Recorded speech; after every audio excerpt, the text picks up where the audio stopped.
Hello everyone, welcome back to our channel. I hope आप सभी बढ़िया होंगे। और बहुत सारे बच्चे आप में से प्रिपरेशन कर रहे थे पॉलिटेक्निक प्रवक्ता की जो ये वैकेंसीज आई थी, और इसका पेपर होने वाला था 22 और 23 मार्च को। इसके एडमिट कार्ड भी इवन जारी कर दिए गए थे। लेकिन अभी जो है नैनीताल हाई कोर्ट से आप देख ही रहे हैं, उत्तराखंड की जो हाई कोर्ट है उसने उत्तराखंड लोक सेवा चयन आयोग ने जो ये पॉलिटेक्निक प्रवक्ता के 200 पद थे, इसमें जो उसने क्राइटेरिया दिया था कि कौन कौन फॉर्म भर सकता है, उसके अकॉर्डिंग इसको क्या कर दिया गया है, एक तरीके से आप कह सकते हैं स्थगित करने का निर्देश दे दिया गया है। क्यों? क्योंकि ये जो एग्ज़ाम था 22 और 23 मार्च को प्रस्तावित था, लेकिन ये लिखित परीक्षा जो है अब स्थगित कर दी गई है। क्योंकि जो AICTE है, AICTE का फुल फॉर्म जो है, जैसे कि आप लोगों को पता भी होगा, all India council for technical education इसका फुल फॉर्म है। ये जो है इसमें इसका जो क्राइटेरिया है, इसके अंतर्गत क्या था कि बीटेक और एमटेक दोनों ही छात्र जो हैं, दोनों के छात्र जो हैं वो कहीं ना कहीं पॉलिटेक्निक लेक्चरर के लिए क्या है, एलिजिबल है। लेकिन यहाँ पे इन लोगों ने क्या किया था, खाली बीटेक वाले ही स्टूडेंट्स के लिए दिया था।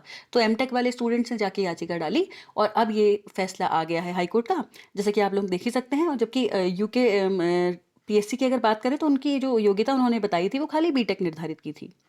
तो अब यूके PSC ने राजकीय पॉलिटेक्निकों में मैकेनिकल, सिविल, इलेक्ट्रिकल के प्रवक्ता पदों के लिए 2024 में क्या करी थी, विज्ञप्ति आपकी जारी करी थी। और जिसके लिए बीटेक क्या कर रखी गई थी, एक योग्यता रखी गई थी।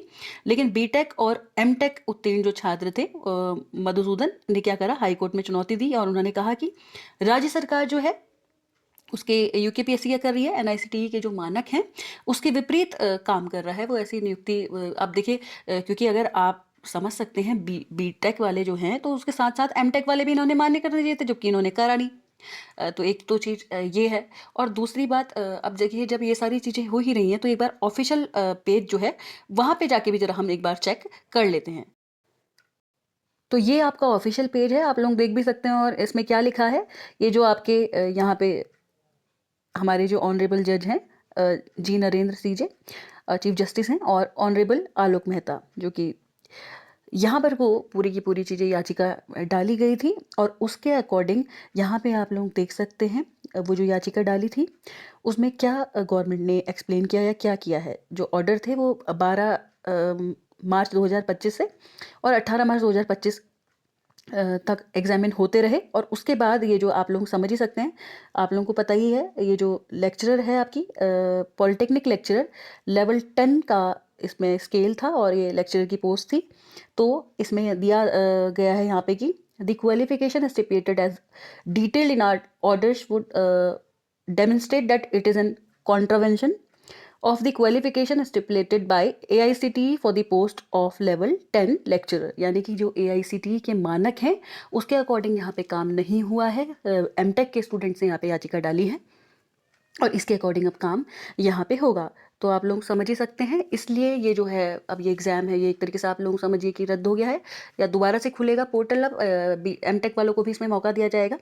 और इसी के साथ साथ अब देखिए, जब इतनी सारी चीज़ें इसमें हो ही रही हैं, आप देख रहे हैं यहाँ पे सजेस्ट किया गया है कि स्टेट गवर्नमेंट जो है उसको कमीशन जो है पोस्टपोन करे एग्ज़ाम को।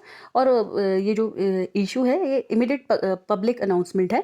मीडिया के चैनल जो हैं वो अवॉइड करें कोई भी इनकन्वीनियंस जो है कैंडिडेट की इन्फॉर्मेशन जो है ऑफिशियल वेबसाइट पे भी जल्दी से जल्दी ये सारा काम होने को आपको मिलेगा।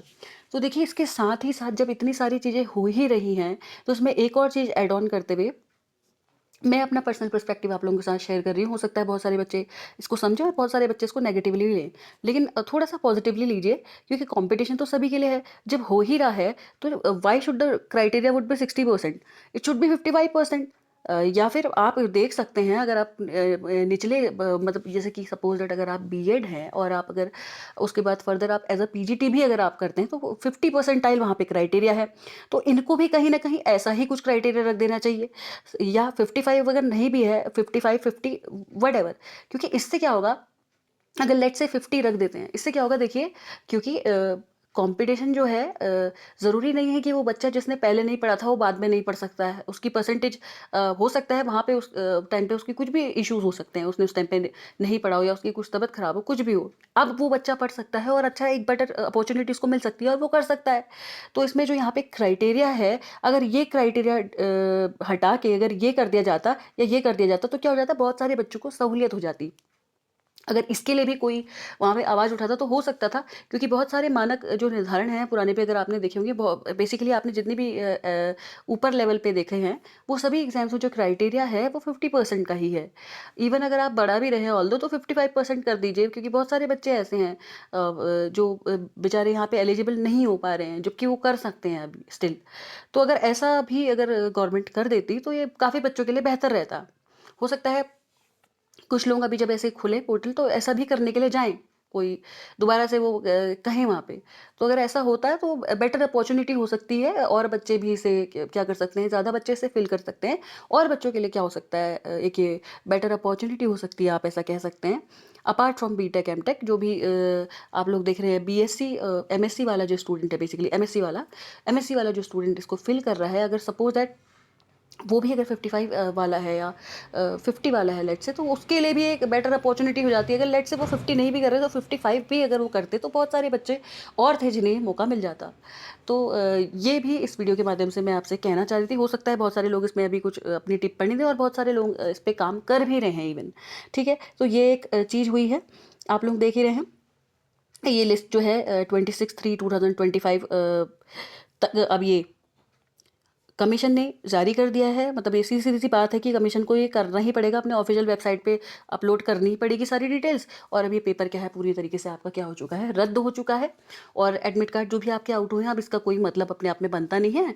तो अब ऐसा तो नहीं है कि इसका सिलेबस चेंज होगा या क्या होगा, उसके बारे में भी कोई बात नहीं हुई है। बस इतनी सी बात है, ऐसा भी हो सकता है कि ये जो पोर्टल है दोबारा से ओपन हो, और ओपन किसके लिए होगा, आपका एमटेक के स्टूडेंट्स के लिए। पर ऐसा तो नहीं हो सकता कि एडमिट कार्ड जारी हो गए हैं तो अब ये पेपर इतने हड़बड़ी में तो नहीं होगा। तो कहीं ना कहीं हो सकता है कि ये फिर दोबारा से खुलेगा, सभी के लिए दोबारा से खुलेगा और इसमें एमटेक वाले स्टूडेंट्स भी शामिल हो पाएंगे और उसके बाद ये पेपर एक नए तरीके से ये पेपर दोबारा से करवाया जाएगा। तो ये आपको आप तक ये न्यूज़ पहुंचानी थी। अगर आपको पसंद आई हो तो please do like, share, comment and subscribe our channel so that you can get such more videos. और प्लीज़ बेल आइकन को भी क्या कर दीजिए, प्रेस कर दीजिए, सो दैट जो भी न्यू आपको अपडेट्स हैं या नोटिफिकेशंस है वो आप तक आ जाएगी। ठीक है, और देखते रहिए हमारे चैनल लेट्स डू केमिस्ट्री को। लाइक, शेयर, सब्सक्राइब ज़रूर कीजिएगा। Thank you.